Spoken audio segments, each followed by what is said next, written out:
Assalamualaikum warahmatullahi wabarakatuh.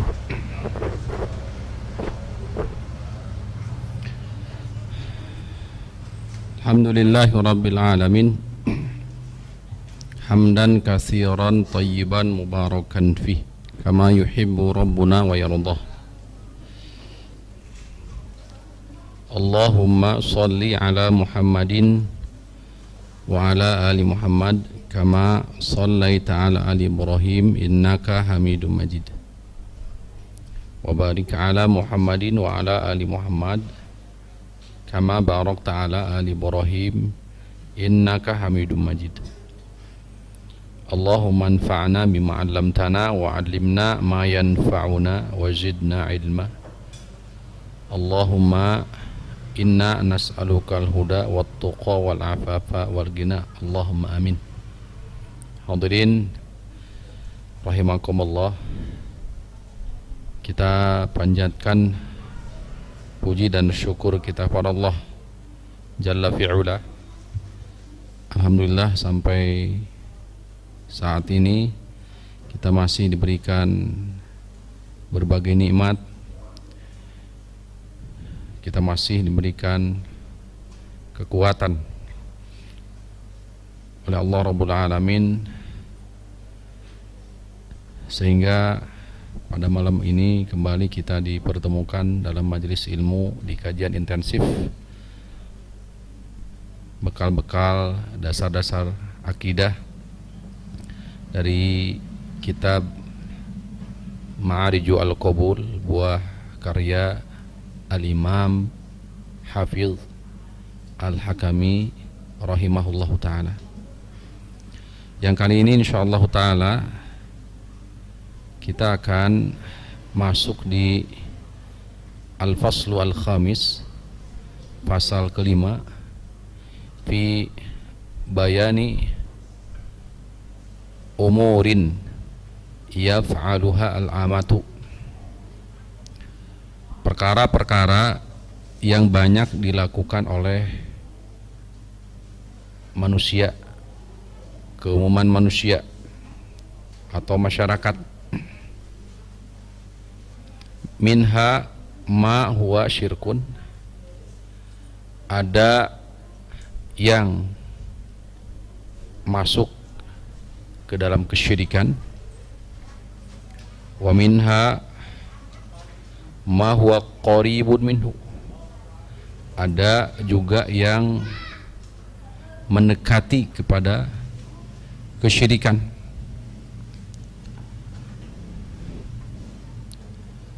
Wa bayani al-masyru'i minar ruqa wal mamnu'i minha, serta penjelasan tentang ruqyah, mana yang disyariatkan, mana yang mamnu atau terlarang. Wa hal tajuzu at-tamaimu, kemudian juga masalah seputar at-tamaim, jamak dari tamimah. Hadirin rahimani wa rahimakumullah, Allah Rabbul Alamin telah menegaskan bahwa wama a'udzubillahi minasyaitonir rajim wa makana limu'minin wala mu'minatin idza qadallahu amran ayyakuna lahumul khiyarata min amrihim. Tidak layak bagi seorang mukmin laki-laki, demikian pula seorang mukminah, apabila Allah telah menetapkan dan Rasulnya dalam Al-Quran dan Sunnah, ayyakuna lahumul khiyarata min amrihim, mereka lebih memilih pilihan selain daripada keduanya, Al-Quran dan Sunnah. Allah nafikan keimanan bagi seorang mukmin atau mukminah ketika lebih memilih hukum lebih memilih aturan selain aturan Allah dan Rasulnya.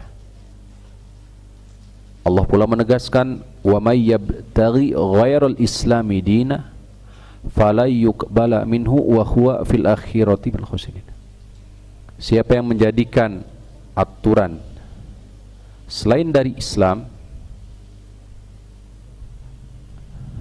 maka aturan tersebut tidak akan diterima, sedangkan dia kelak di akhirat termasuk orang yang merugi. Sekaligus Allah juga telah menetapkan, menegaskan, al-yawma akmaltu lakum dinakum wa atmamtu alaikum ni'mati wa raditukumul islama dina. Hari ini aku telah sempurnakan bagimu agamamu, aku cukupkan kenikmatan untukmu, aku ridha atasmu Islam sebagai aturan.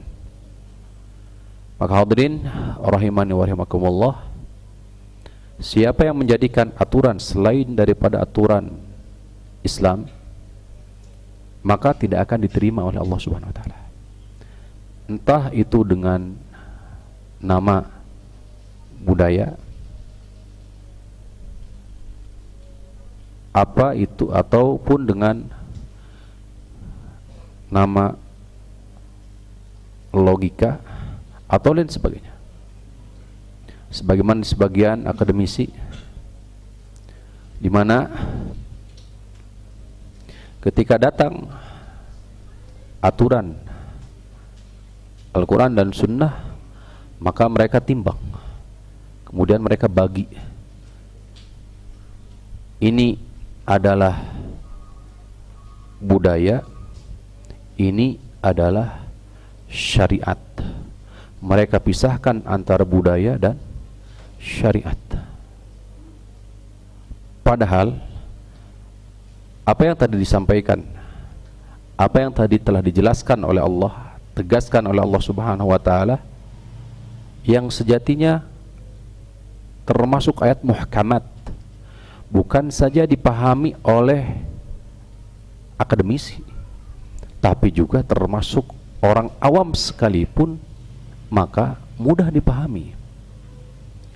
Namun di antara karakteristik ahli zaig adalah mengabaikan ayat-ayat yang muhkamat, jelas, dan mereka bergelut di ayat-ayat yang justru mutasyabihat, samar, yang sejatinya semestinya ayat-ayat mutasyabihat tersebut harus dibayan, dijelaskan dengan ayat-ayat yang muhkamat.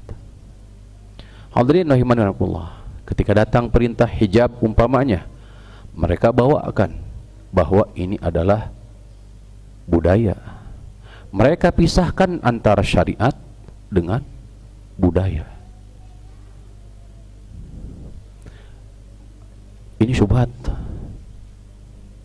Ini syubhat.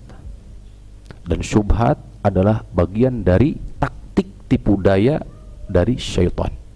Syaitan mengelabui manusia, anak keturunan Nabi Adam.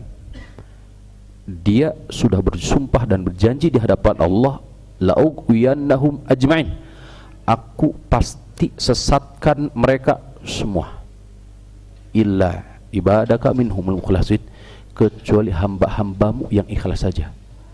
Atas dasar itulah mereka mengeluarkan dua taktik jitu sejatinya, yaitu melalui taktik syubhat, yang kedua melalui pintu syahwat. Keduanya ada dalam diri kita. Syahwat ada dalam diri kita. Dunia, wanita, harta, pangkat, jabatan, dan lain sebagainya. Dari sisi syubhat, salah satunya, mayoritas orang melakukan dijadikan sebagai tolak ukur kebenaran, sehingga Sesekali kita menimbang kebenaran itu apabila dilakukan oleh halayak umum. Padahal Allah betul-betul menegaskan, wala tuti' ya aktsara man fil ardi wa in tuti' aktsara man fil ardi yudilluka an sabilillah. Jika engkau mengikuti mayoritas kebanyakan manusia yang ada di atas muka bumi ini, maka yudilluka an sabilillah, pasti mereka akan menyesatkanmu dari jalan Allah. Padahal kalau kita mau sedikit mengerutkan dahi, maksudnya kita meneliti baik itu syariat ataupun budaya. Pertama, kalau dilihat dari sisi neraca, timbangan, fasil, pemisah hak dan batil di dalam syariat, maka jelas timbangannya apa? Al-Quran dan Sunnah. Farudduhu ilallahi wa rasul,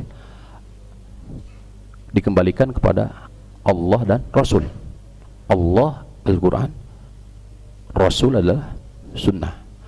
Apa yang benar menurut Al-Quran dan Sunnah, maka itu adalah hak.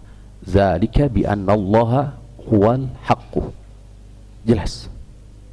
Sekarang budaya. Ini jadi bahan pikiran untuk kita semua. Satu, apa fasil pemisah antara hak dan batil di budaya?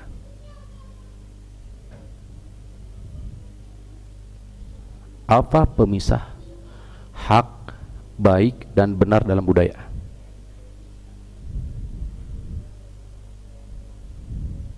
Ada yang bisa menjawab? Apa pemisah baik dan buruk dalam budaya?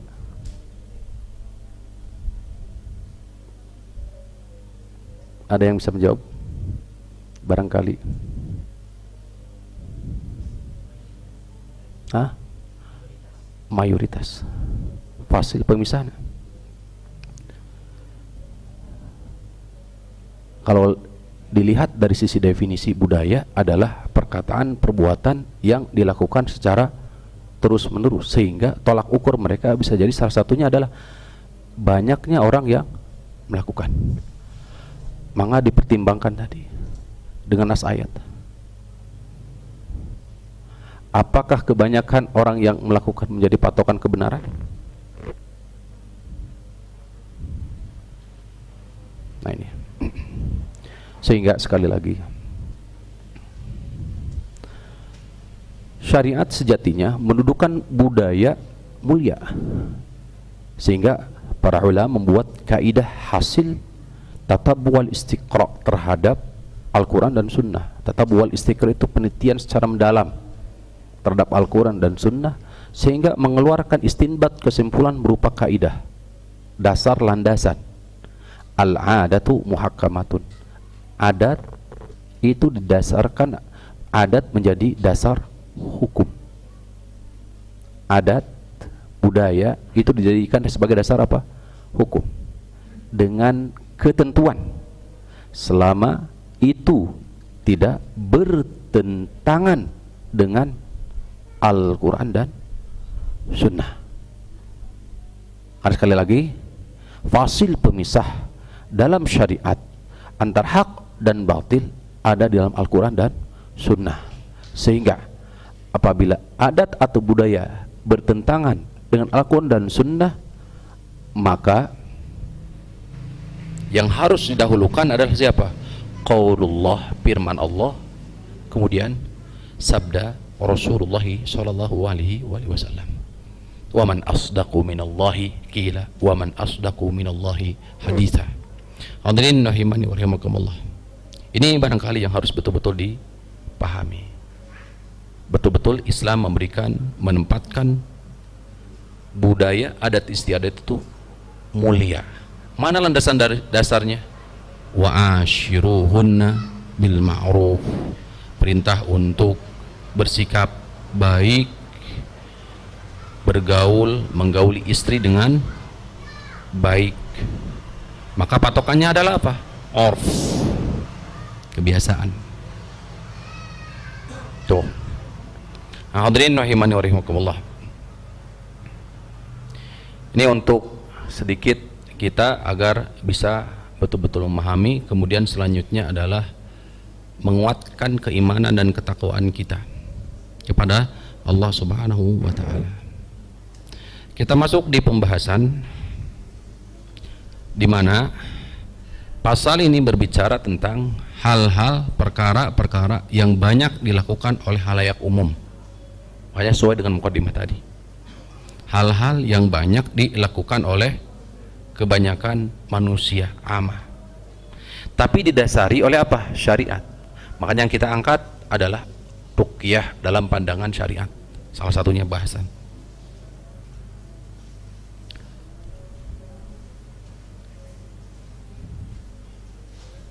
Hadhil umuru al-madhkuratu allati yata'allaqu biha al-amatu ghalibuha min asy-syirkil asghar. Umumnya perkara yang disebutkan dalam kitab ini pembahasannya seputar syirik asghar, syirkun asghar. Lakin idza atamada al-abdu 'alaiha, namun apabila menyengaja seorang hamba melakukannya, diiringi disertai dengan keyakinan, wa yudhifu, ditambah menyandarkan naf'a wa dharra, manfaat dan madarat itu disandarkan kepada hal tersebut, hal yang kita yakini tersebut, kana dzalika syirkan akbar wal iyadu billah, maka bisa masuk ke ranah syirik besar. Wallahu taala ala wa alam wal iyadu billah. Liannahu hina idin sara mutawakkilan ala siwallah, karena dikala itu dia sudah masuk, dia sudah bertawakal kepada selain Allah Subhanahu wa taala. Pada Allah berfirman, wa 'alallahi fatawakkalu in kuntum mu'minin. Jika benar kalian beriman, maka hanya kepada Allah lah, hanya kepada Allah lah kalian bertawakal jika benar-benar kalian beriman. Allah ikat keimanan dengan ketawakalan, sebagaimana di hadis nanti, ya, man allaqa syai'an wukila bihi, siapa yang menggantungkan sesuatu maka dia sudah bertumpu dan bertawakal kepadanya. Wa man yathiqu biwad'atin aw nabin aw halaqatin aw a'yunidh dhi'abi aw khaytin aw udwin minan nusuri aw watarin aw turbatil quburi li ayyi amrin kainin ta'allaqahu wakkalahu Allahu ila ma allaqahu. Ini berupa nazam sejatinya, manzumah. Siapa yang meyakini, siapa yang yakin biwad'ah, wad'ah itu di kitab An-Nihayah Ibnu Al-Athir, syai'un abyadu yujlabu minal bahri, sesuatu berwarna putih diambil dari kedalaman laut. Namanya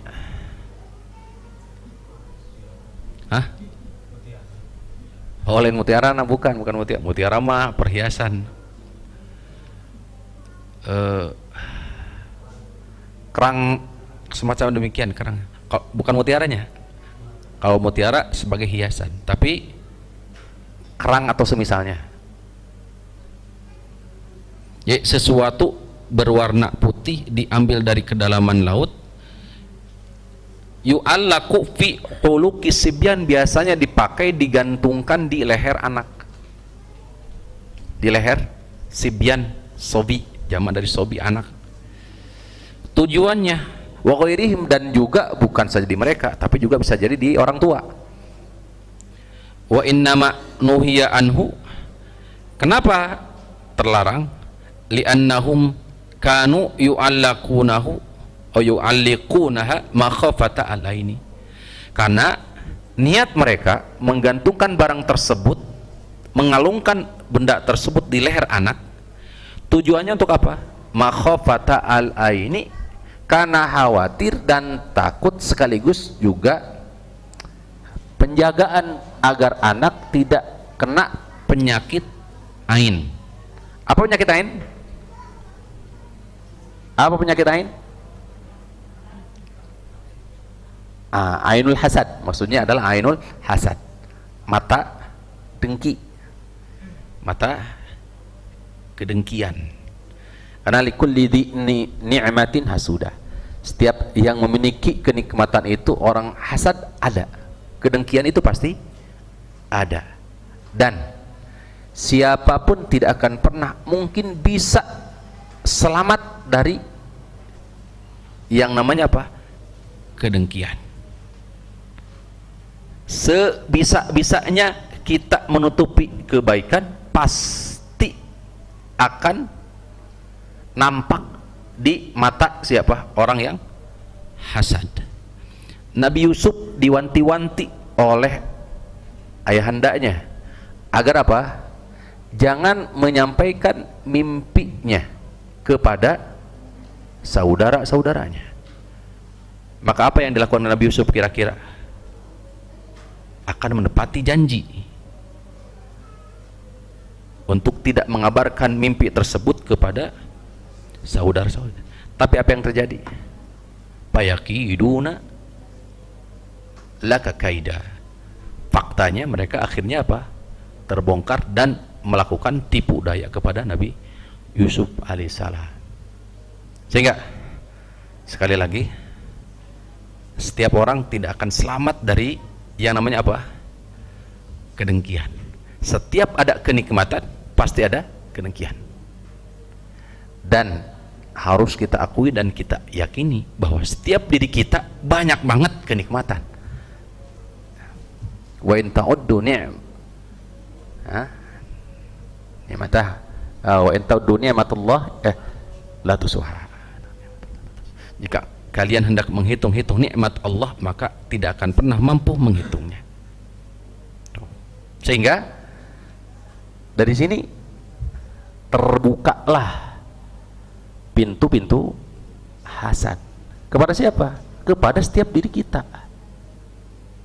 Maka dahulu di masa jahiliyah, adat mereka nih, katakan seperti tadi, patokan kebenaran mereka menilai adat dan budaya itu adalah perkara yang sudah menjadi lumrah, kebiasaan, dan dilakukan oleh siapa? Banyak orang. Seperti kemarin di awal mula terjadinya kesyirikan di bangsa Arab, Amr bin Luhai, di setiap rumah itu memiliki apa? Patung berhala. Dan itu sudah menjadi budaya, adat istiadat. Maka sekali lagi, sulit untuk mendeteksi, menilai kebenaran dalam masalah adat, karena patokan kebenarannya adalah apa? Dilakukan oleh banyak orang. Bisa dipahami, Pak? Tuh.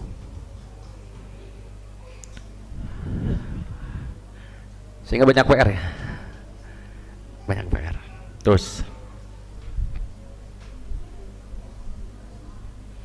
au nabin atau nabin kama yaf'aluhu katsirun minal amati, seperti banyak orang yang melakukan ya'khuduna nabi ad-dib'u. Nabin teh seperti cakar, kuku, taring dari binatang buas, ya. Wa yu'allikunahu minal aini, sama juga dikalungkan. Tujuannya adalah apa? Persis seperti tadi, mencegah dari penyakit ain, hasad.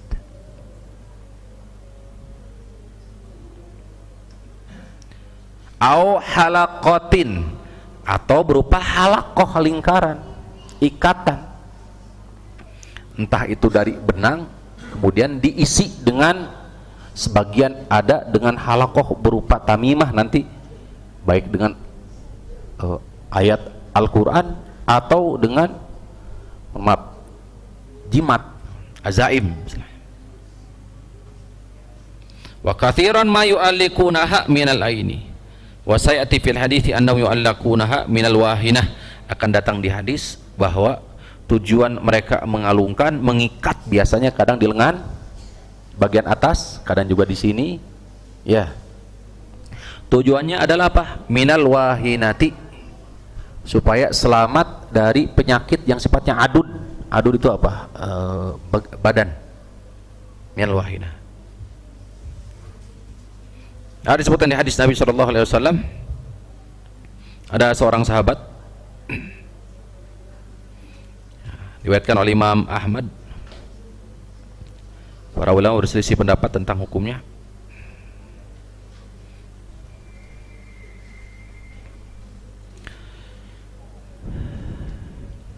Hadis Imran bin Husain, anna Nabiya sallallahu alaihi wasallam absara ala adudi rajulin halaqatan. Rasul sallallahu alaihi wasallam diperlihatkan di lengan bagian atas seseorang sahabat ada halaqah, lingkaran, ikatan. Urahu qala min suffin, dikatakan itu dari, ini terbuat dari kuningan, dari kuningan. Faqala, maka Rasulullah SAW, waihak, celaka kamu. Ya. Mahadihi, apa ini? Dia menjawab, qala minal wahinah. Dia mengatakan, orang tersebut menjawab, ini untuk mengobati penyakit wahinah. Penyakit wahinah di bagian badan. Qala ama innaha la taziduka illa wahnan. Sungguh ini tidaklah menambahmu kecuali, bukan penjagaan, kan tujuannya adalah kebaikan, melindungi serta menjaga dari penyakit. Kata Rasul, ala, ingat, la taziduka, itu tidak menambahmu illa wahnan, kecuali kelemahan. In bidha, cabut, copot, anka, darimu, fa innaka law mitta, jika engkau mati sedangkan barang tersebut masih ada di tubuhmu. Beliau mengatakan, wahya alaika ma aflahta abada, selamanya engkau tidak akan bahagia, selamanya engkau tidak akan bahagia. Karena itu adalah apa? Kesyirikan. Ancaman syirik berat. Tuh. Au khaytun, atau berupa khayt, benang. Wa katsiran ma yu'allaqunahu ala al-mahmum, biasanya banyak dilakukan, digantung, ditempel atau dikalungkan untuk melindungi huma, penyakit panas tiris, huma, demam. Wa yuqayyiduna fihi uqadan, jadi diikat bihasabi istilahatihim, sesuai dengan istilah-istilah mereka. Wa aktsaruhum yaqra'u alaihi surah, kebanyakan mereka dibacakan di atasnya, ditulis di atasnya surah asy-syarhu, alam nashrah laka sadrak. Ibu udah hafal kayaknya, ila akhiriha, sampai akhir. Wa yaqidu inda kulli kafin minha uqdatan, dan mereka ikat di setiap kaf, setiap huruf kaf, alam nashrah laka sadraka, di setiap ikatan, di setiap huruf kaf diikat, kata mereka. Fayajtami'u fil khayti tis'u uqadin, sehingga terkumpul di huruf alam nasrah itu 9 kaf, 9 ikatan. Bi'adadil kafati, sesuai dengan jumlah surah huruf kaf di surah asy-syarhu itu. Thumma yarabitunaha biyadil mahmum au unukihi, kemudian diikat, ya, di tangan, di lengan atau di unuk, di leher, itu khayt. Au adun minan nusur, atau bagian atau tulang minan nusur, kal idhami wa nahwi, seperti tulang-tulang, tulang naon, yaj'alunaha khurazan wa yu'allikunaha ala sibyan, dikalungkeun. Yaz'umuna annaha tadba'u al-aina, tujuannya sama, juga mencegah dari ain. Sejatinya ini adalah upaya dan usaha. Hanya saja kalau kita telusuri, maka upaya dan usaha itu terbagi dua. Usaha manusia itu sejatinya ada dua, terutama dalam pengobatan. Satu, upaya usaha yang sifatnya adalah apa? Syariah, tegas dan jelas dalilnya. Seperti berobat umpamanya dengan apa? Hal-hal yang memang sudah ditetapkan, seperti habbatus sauda umpamanya, kemudian juga madu umpamanya, atau air zam-zam umpamanya, dan seterusnya. Ya memang sudah jelas. Yang kedua adalah secara hissiyah, memang sudah jelaskan aturannya, kedokteran, secara ilmu kedokteran. Namun dengan menggantungkan tadi, menempelkan, mengalungkan, dan seterusnya, maka ini sudah keluar dari konteks usaha yang disyariatkan, sehingga sudah menyeberang kepada usaha yang tidak disyariatkan, sehingga ini adalah bagian dari apa? Kesyirikan. Kenapa? Karena tidak disuruh.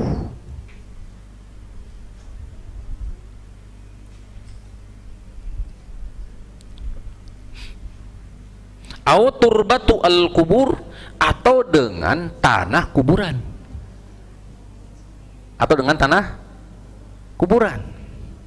wa ma aktsara man yastafi biha la syafahumullah. Betapa banyak orang yang meminta kesembuhan, salah satunya dengan tanah kuburan. La syafahumullah, Allah tidak memberikan kesembuhan bagi mereka. Wasti'maluhum laha ala anwa', paminhum, di antara mereka man ya'khuduha, ada yang membawa terus tanah kuburan itu, wa yamsahu biha jildahu, kemudian diusap-usap ke kulit. Wa minhum, di antara mereka man yatamarragu, ada yang berguling alal qabri, di kuburan. Tamarrugud dabah, seperti bergulingnya jadi hewan. Wa minhum man yagtasilu biha ma'al ma, ada juga yang campurkan, yang dengan mencampurkan turbatul kubur, apa itu? Tanah kuburan di air, kemudian mereka mandi di air yang sudah dicampur dengan tanah kuburan. Wa minhum man yashrabuha wa ghairu dzalika, ada juga yang dimasukkan ke air minum, kemudian air minum itu diminum, dikonsumsi. Jadi hadirin rahimani wa rahimakumullah, kalau kita telusuri secara logika nalar akliyah, maka terkadang hal-hal yang sifatnya kesyirikan itu bertolak belakang dengan logika. Hanya saja sekali lagi, banyak hal-hal kesyirikan justru mengabaikan sisi ini. Sisi apa? Logika. Seperti meminta umpamanya hujan kepada, meminta rezeki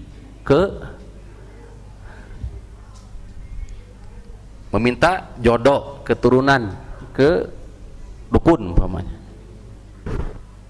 secara logika masuk di logika nggak? Sulit. Jadi pada dasarnya kalau kita insaf benar-benar bisa, banyak hal yang sejatinya itu adalah bagian dari kesyirikan, secara logika pun nggak masuk sejati. Tuh. Itulah syubhat, tapi kuat. Inilah hakikat apa? Syubhat. Karena apa? Kuat. Pintu-pintu syubhat banyak. Pintu-pintu syubhat itu banyak. Wallahu ta'ala a'lam wa a'lam. Baik. Seperti syaitan ketika hendak mengabarkan kepada dukun, maka 100 kedustaan dicampur dengan satu kebenaran. 100 kedustaan dicampur dengan satu kebenaran. 100 kali kedustaan dicampur dengan satu kebenaran. Tipu daya. Banyak banget tipu daya, berarti 100. Satu haknya kebenarannya. Baik. Auli ayyi amrin kainin ta'alluquhu, atau dengan apapun. Ya. Wakkalahu Allahu ay tarakahu ila ma'allaqahu. Maka Allah Subhanahu wa taala wakilkan atau tinggalkan ila ma'allaqahu. Ku Allah ditinggalkan. Siapa yang menggantungkan dengan sesuatu yang tadi disebutkan, maka hakikatnya dia telah bertawakal kepada benda tersebut dan ditinggalkan oleh Allah. Karena dia sudah bertawakal dengan barang atau benda tersebut. Du'aun alaihi ay la hafidhahu Allahu wa la kala'ahu. Allah tidak akan menjaga dia. Bal tarakahu ila ma wathiqa bihi, justru Allah tinggalkan kepada sesuatu yang telah dia yakini, wa atamada, dia sandarkan kepadanya, dunallahi azza wa jalla, selain daripada Allah azza wa jalla.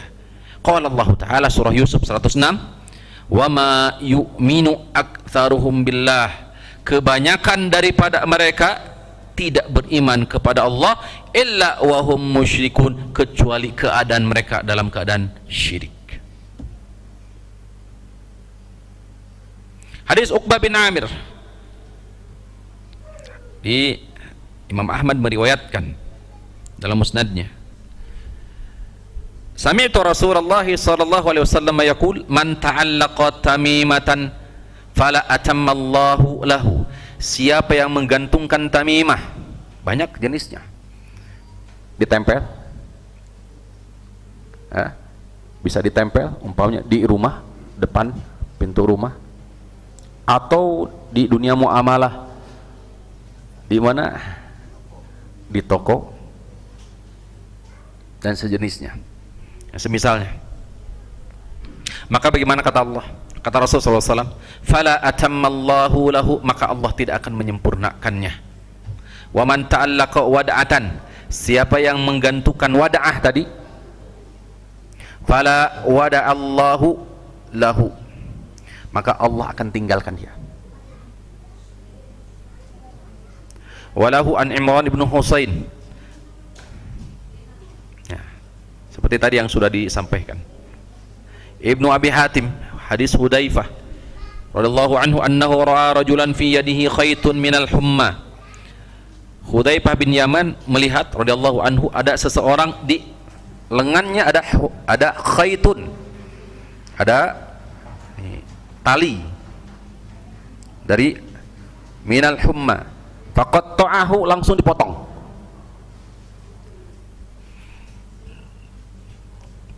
Wa ta'ala qaulallahu ta'ala, qaulahu ta'ala, kemudian beliau membaca surah Yusuf tadi 106, wa ma yu'minu aktsaruhum billahi illa wa hum musyrikun. Wa fi sahih, di hadis yang sahih riwayat Imam Bukhari, Imam Muslim, hadis Abu Bashir Al-Ansari, kana sallallahu alaihi wasallam, annahu kana ma Rasulillah sallallahu alaihi wasallam fi ba'di asfari, sebagian safar, fa arsala rasulan, kemudian beliau mengutus seorang utusan, adla tabqayan fi raqabati ba'irin, agar tidak tersisa di satu ekor pun unta atau kendaraan di bagian lututnya, kiladatun, atau di sini di leher, apa kiladah, apa kiladah biasa di leher ini, kiladah, min watarin au kiladatun illa kutiat, dengan maksud tadi menjaga, melindungi, illa kutiat, kecuali harus dipotong, harus digunting. Wa an Ruwaifi, dari hadis Ruwaifi, ya Ruwaifi, Rasulullah SAW bersabda, la'allal hayata tatul bika, wahai Ruwaifi, barangkali hidupmu panjang, fakbirin nasa, tolong sampaikan ke siapapun manusia yang bertemu denganmu, anna man aqada alihiyatahu, siapa yang mengakoda, ya, diuntun, lain diuntun, apa sih, dikuncir, bahasa Indonesia, mengkuncir, mengikat. Siapa yang mengikat apa? Lihyah, janggut. Aw tuqallidu witran, ya, kiladah atau apa kiladah ini, gelang, awistanja birajiin, atau beristinja, bersih-bersih dengan roji, kotoran dabah, aw idamin, atau dengan tulang. Fa inna Muhammadan bariun minhu, sesungguhnya Muhammad sallallahu alaihi wasallam berlepas diri dari dia. Secara otomatis berlepas diri, perbuatan berlepas diri dari dia. Man 'allaqa syai'an, di hadis Abdullah ibnu Uqaim, siapa yang menggantungkan sesuatu, wukila ilaihi, maka dia telah menggantungkan atau bertawakal kepadanya.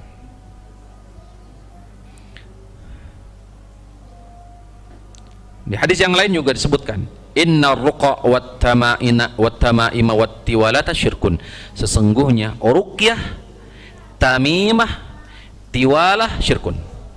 Ruqyah yakni yang dimaksud ruqyah ghair syariah, ruqyah yang tidak disyariatkan sebagaimana insyaallah taala akan datang penjelasannya. Kemudian tamimah wat tiwalata, yaitu yakni pelet, jampe-jampe. Syirkun merupakan kesyirikan. Maka di lanjutan hadis, ya, qultu lima taqulu hadza, kenapa engkau mengatakan demikian? Kanat aini takdzibu, sesungguhnya mataku ya, sakit. Nah, maka beliau mengatakan bahwa itu adalah kebiasaan kaum Yahudi dan langsung sembuh. Faqala, kemudian dikatakan innama dzalika minasyaiton, itu adalah bagian daripada syaitan. Maka siapa yang mendapati demikian, maka berdoalah, adhibil ba'sa rabban nasi ishfi anta syafi la shifa illa shifauka shifaan la yughadiru saqama. Wa sallallahu ala nabiyina Muhammadin wa ala alihi wasallam. Kita lanjut insyaallah taala pada salat isya. Bismillah.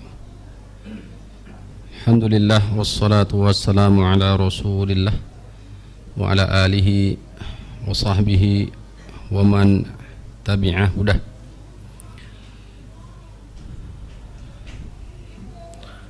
Qala al-musannifu rahimahullahu ta'ala, summa ar-ruqa min hummatin aw 'ainin fa in takun min khalisil wahyaini fadzaka min hadyin nabiyyi wa syar'atihi wa syari'atihi wa dzaka la ikhtilafa fi sunniyatihi. Kemudian ruqyah dari penyakit demam atau penyakit ain, fa in takun min khalisil wahyaini, apabila murni berlandaskan dua wahyu, Al-Quran dan Sunnah, fadzaka min hadyin nabiyyi wa syir'atihi, maka itu bagian dari petunjuk Nabi dan syariatnya. Wa dzalika aw dzaka la ikhtilafa fi sunniyatihi, hal itu tidak diragukan, tidak dipertentangkan atau diperselisihkan ke sunahannya. Mu'alif rahimahullahu ta'ala, hadirin rahimakumullah, masuk di pembahasan ruqyah, di mana secara umum ruqyah terbagi menjadi dua. Apa yang dikatakan oleh mu'alif rahimahullahu ta'ala tadi adalah bagian dari ruqyah syar'iyah. Jadi ruqyah ada dua, ada ruqyah syar'iyah, ada ruqyah ghairu syar'iyah. Maksudnya ada ruqyah yang disyariatkan, ada ruqyah yang tidak disyariatkan. Yang menjadi hal ya, mendasar pembeda antara ruqyah syar'iyah dan ruqyah ghairu syariah. Ini ruqyah yang disyariatkan dan ruqyah tidak disyariatkan.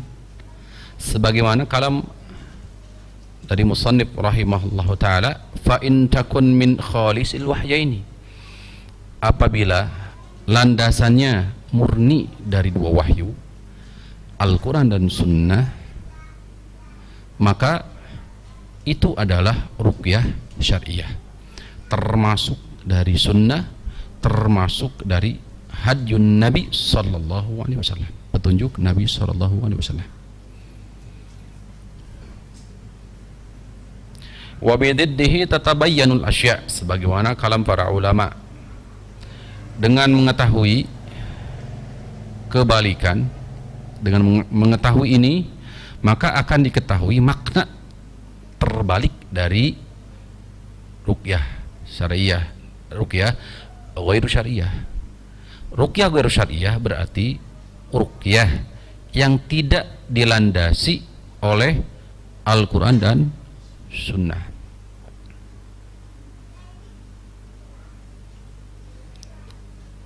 Bisa jadi yani azaimu atau bacaan-bacaan dasar-dasarnya tidak berasal dari Al-Quran dan Sunnah, atau bisa jadi kaifiyah, tata cara yang tidak dilandaskan Al-Quran dan Sunnah.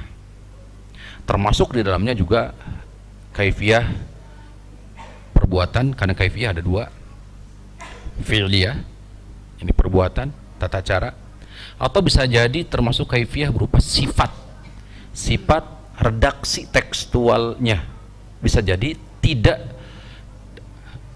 berasal dari Al-Quran dan Sunnah Nabi Sallallahu Alaihi Wasallam. Untuk lebih jauh nanti insyaallah kita masuk di pembahasan ruqyah ghairu syariah, di mana ruqyah syariah setidaknya syaratnya ada 3. Ya, syaratnya ada 3. Nanti insyaallah taala kita sama-sama. Kemudian nanti ada summa ruqa min hummatin aw ainin. Kemudian ketahuilah ruqyah itu dari humma dan ain, dari penyakit demam atau penyakit ain. Jadi dilakukan sebab itu. Humma tutlaku ala ladghi zawatis sumum. Yang harus dipahami, humma di sini, demam di sini bukan hanya atau bukan demam yang kita pahami, tapi yang dimaksud adalah sebagaimana syarah Asy-Syarih mengatakan, ini Syekh Al-Hakami sendiri mengatakan ala ladghi zawatis sumum, karena disengat racun, karena sengatan apa? Hewan yang beracun, kal hayati, seperti ular, wal aqrabi, ataupun kalajengking, wa ghairiha, atau lain sebagainya. Ya, ibu-ibu siap, ibu-ibu? Iya siap. Nah, nanti ngarumpinya.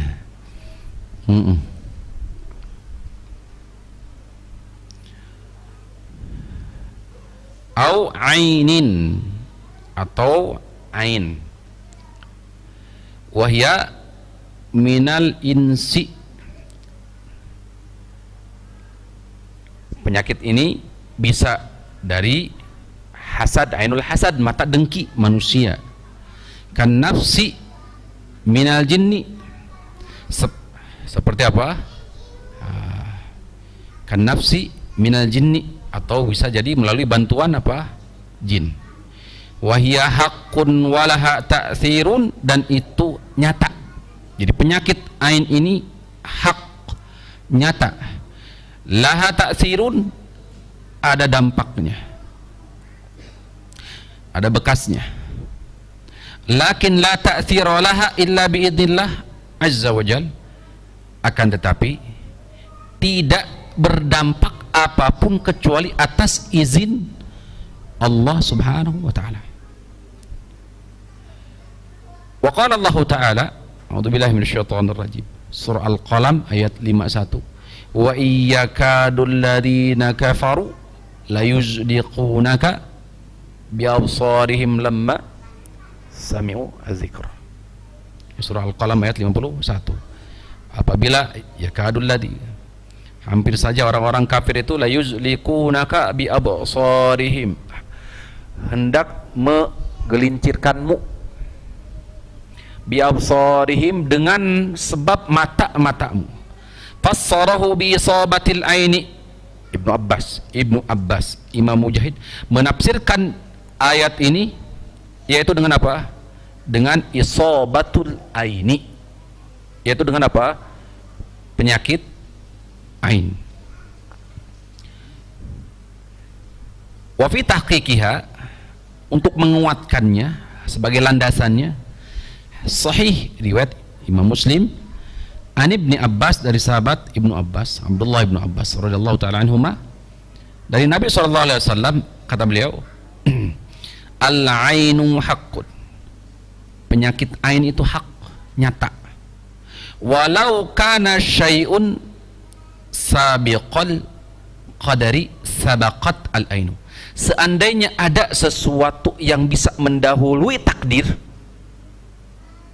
maka sabaqatil ainu, maka penyakit ain lah yang mendahului takdir.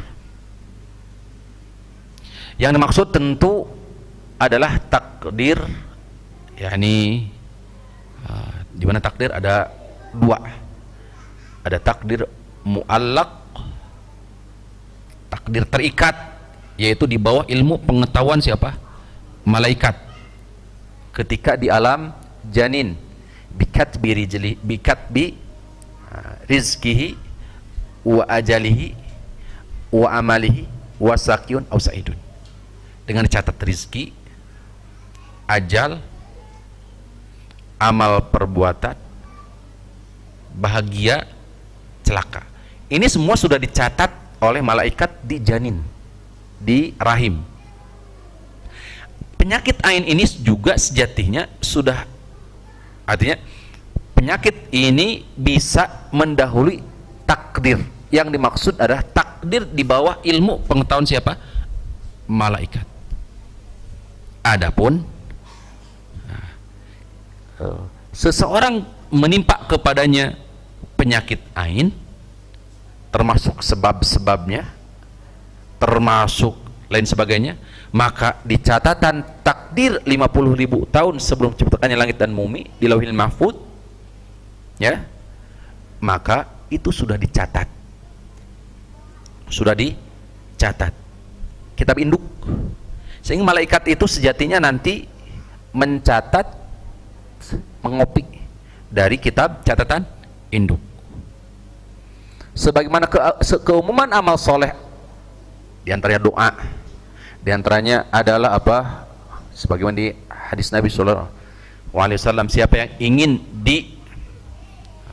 dilapangkan rezekinya, an yubsata fi rizkihi wa an yunsa'alahu fi atharihi, atau dipanjangkan usianya, falyasil rahimahu, maka sambungkan silaturahim. Ini memberikan taksir, dampak terhadap takdir, tapi yang dimaksud takdir di bawah ilmu siapa? Malaikat di alam janin. Adapun takdir di Lauhil Mahfuz maka tidak berubah. Justru sebab-sebab ini kemudian seseorang termasuk di dalamnya adalah kena ain, maka sejatinya di bawah ilmu Allah Subhanahu wa taala. Demikian. Ini yang dimaksud. Sehingga walau kana syai'un sabiqal qadari, seandainya ada sesuatu yang bisa mendahului takdir, sabaqatil ainu, maka penyakit ainlah yang mendahulunya. Hanya saja tadi pola pikirannya harus dipahami dulu, dipahamkan dulu, ya. Tuh. Kemudian wa idas taghsaltum faghsilu. Penyakit ain itu kata Rasulullah SAW mandi. Ini salah satu solusinya yang dibawakan oleh Rasulullah SAW. Wa ida, apabila kalian istaghsaltum, kalian mandi, faghsilu, bisa mandi. Maka apa? Mandilah. Kata Rasulullah SAW, hadis riwayat Imam Muslim. banyak beristighfar, ya, memohon perlindungan, kemudian juga membaca muawwidhatain, ayat kursi, kemudian juga termasuk surah Al-Fatihah sebagaimana nanti juga ada penjelasan. Hadis Abu Hurairah an Rasulillah, innal aina haqqun akhrajahu, dikeluarkan Imam Bukhari dan Muslim, sesungguhnya penyakit ain itu hak. Sejatinya apa sih sebab-sebab yang bisa menghantarkan kepada penyakit ain? Kenapa sampai orang itu bisa hasad dengki kepada kita? Dasarnya sebagaimana tadi telah disampaikan, adalah setiap siapapun yang memiliki kenikmatan pasti ada yang dengki. Hanya saja nanti sikapnya akan kembali ke kita. Hati-hatikah menjaga, melindungi diri kah, atau justru dalam tanda kutip tidak hati-hati, tidak menjaga, hidup tanpa aturan dasar Islam? Karena bagaimanapun syariat adalah solusi sejatinya, terlebih di zaman sekarang, ya, bisa melalui media sosial. Ini fitnah gede.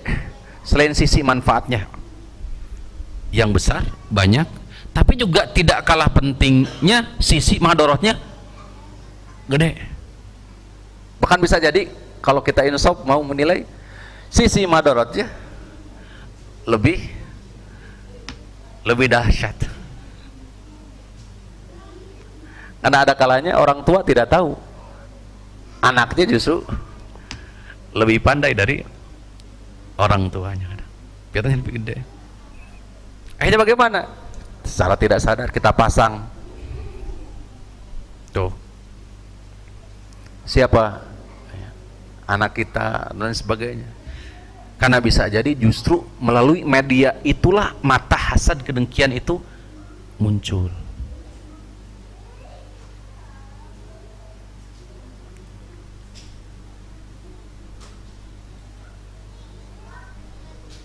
Riwayat Imam Ahmad dari sahabat Abu Hurairah juga, al-ainu hakkum wa yahduruha asy-syaitanu wa hasadu ibni Adam.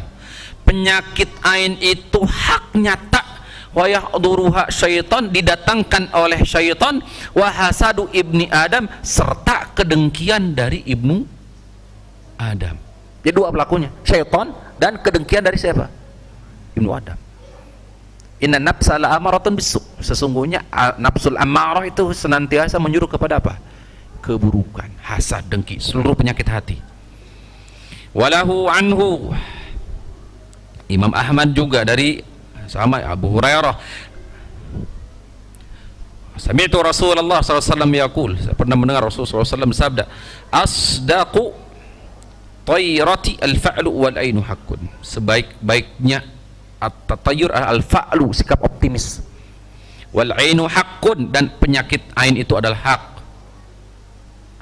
Selanjutnya hadis Asma, Imam At-Tirmidzi dan yang lainnya, ya Rasulullah inna ibni Ja'farin tusibuhumul ain, wahai Rasulullah, sungguhnya anakku Ja'far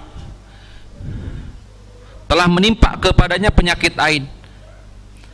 Apa asarqi lahum, apakah aku boleh meruqyah mereka? Qala na'am, falau kana yusbaqu al-qadaru lasabaqathu al-ainu, seandainya takdir itu didahului, tentu penyakit ain lah yang akan mendahului.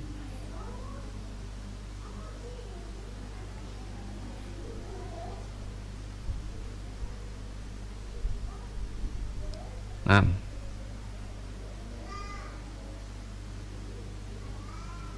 hadis yang panjang juga, hadis Abdullah bin Amir bin Rabi'ah, hadis Sahal bin Hunayf, dan seterusnya. Hadirin rahimani rahimakumullah, ini saja barangkali untuk muqaddimah di pembahasan ruqyah, ya, dalam pandangan syariat. Insyaallah taala kita masuk di pembahasan ruqyah bil Quran wa sunnah, kaifiyah, tata cara, maksudnya pembahasan seputar ruqyah, dan sekaligus juga membahas seputar ruqyah ghairu syar'iyyah di pertemuan berikutnya biidznillah taala.